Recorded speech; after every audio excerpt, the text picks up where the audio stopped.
I mean, what are we, a team? No, no, no. We're a chemical mixture that makes chaos. We're a time bomb. You need to step away. Why shouldn't the guy let off a little steam? If you've been following my channel, you know I'm a huge superhero fan.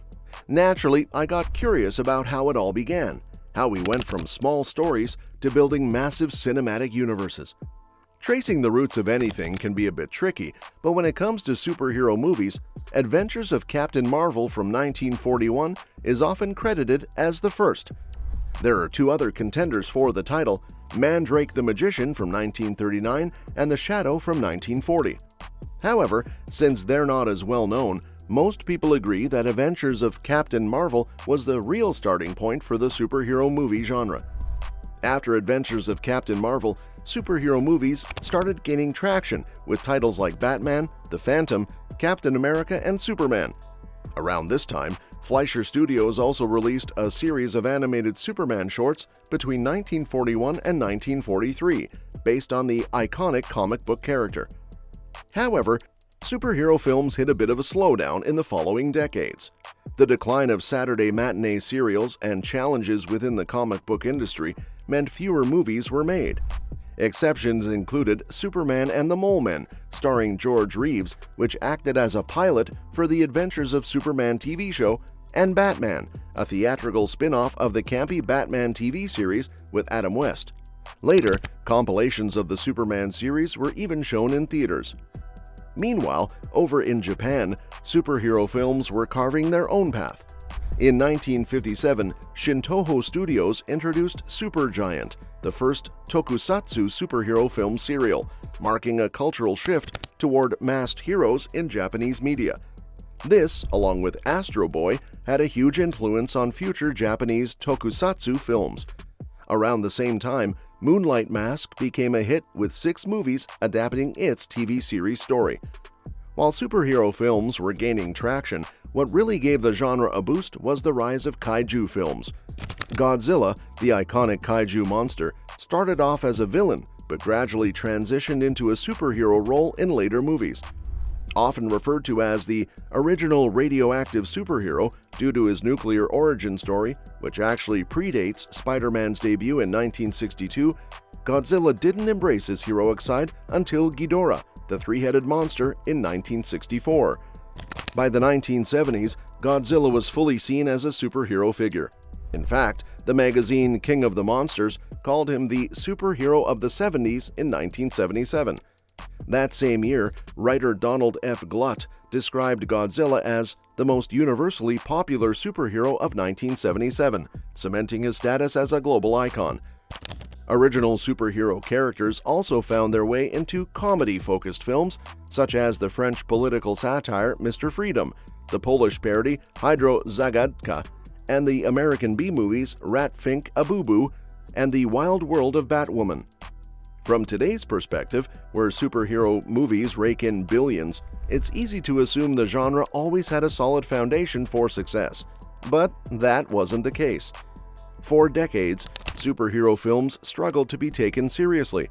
In fact, the only noteworthy big-screen adaptation during the 1960s was Batman the Movie, based on the TV show starring Adam West.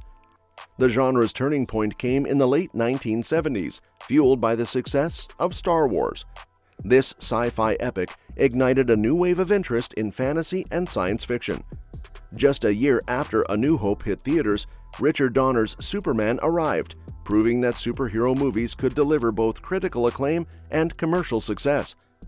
After that, we didn't see any good superhero movies until 1998, when Marvel released Blade, a gritty superhero film with traditional action elements. Starring a vampire-powered hero armed with a deadly arsenal, Blade marked the beginning of Marvel's success in the film world and acted as a spark for more comic book adaptations. But Blade was just the appetizer for what came next. In 2000, 20th Century Fox launched the first X-Men movie, kicking off a franchise that remains active nearly 2 decades later. X-Men is often credited with reigniting the superhero genre, though it wasn't alone in this achievement.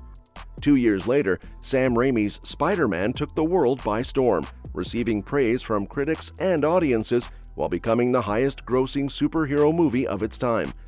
These successes, along with their sequels, solidified Marvel's status as a major player, though not without missteps.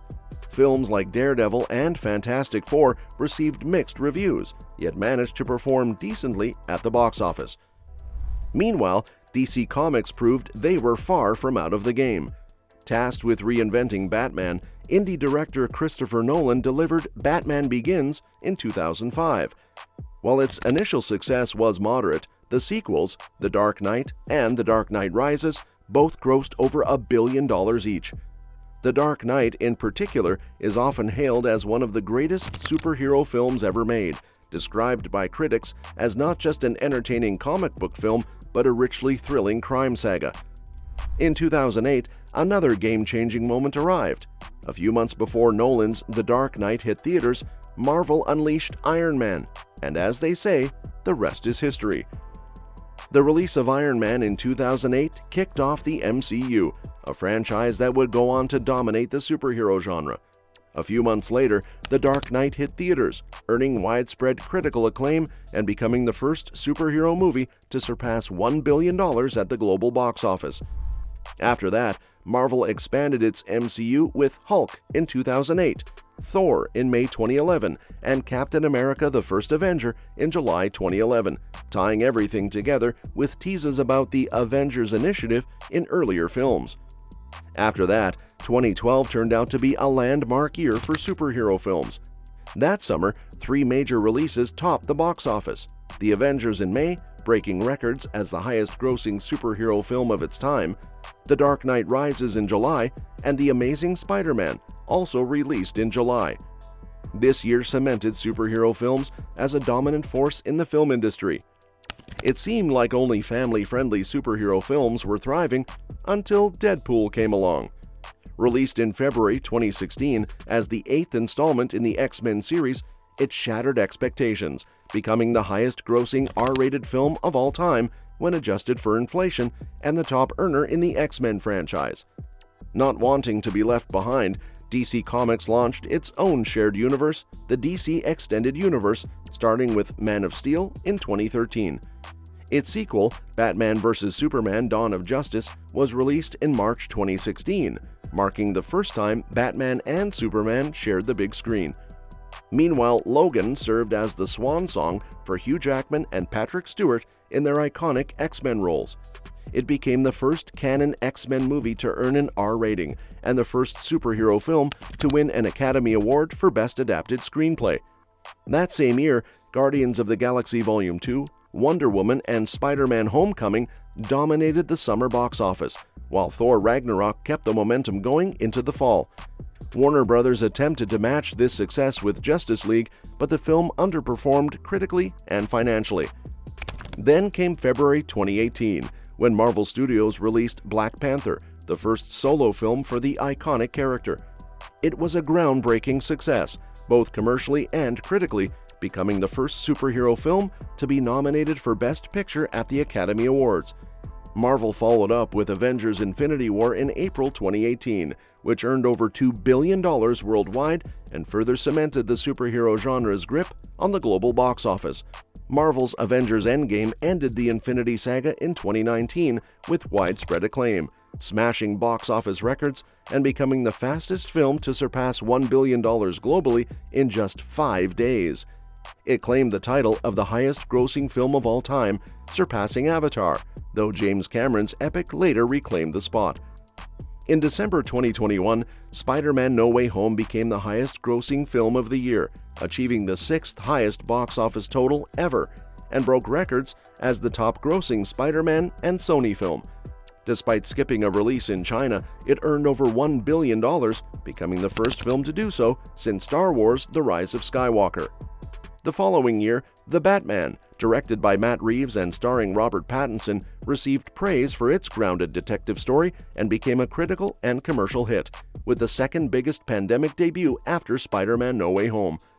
However, 2023 marked a rough patch for the superhero genre, as films like Ant-Man and the Wasp: Quantumania, Shazam: Fury of the Gods, The Flash, Blue Beetle, The Marvels, and Aquaman and the Lost Kingdom struggled critically and commercially.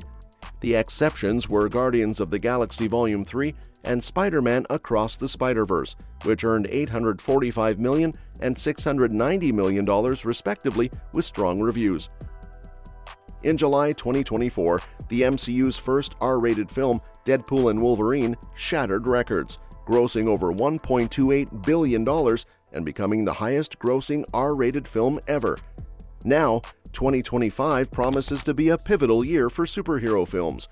Marvel is gearing up with 7 to 8 projects, including 3 major movies, while DC prepares to reboot as the DCEU, led by its highly anticipated Superman. What do you think about the future of superhero films? Let me know in the comments, and don't forget to subscribe for more updates on these exciting releases. See you next time!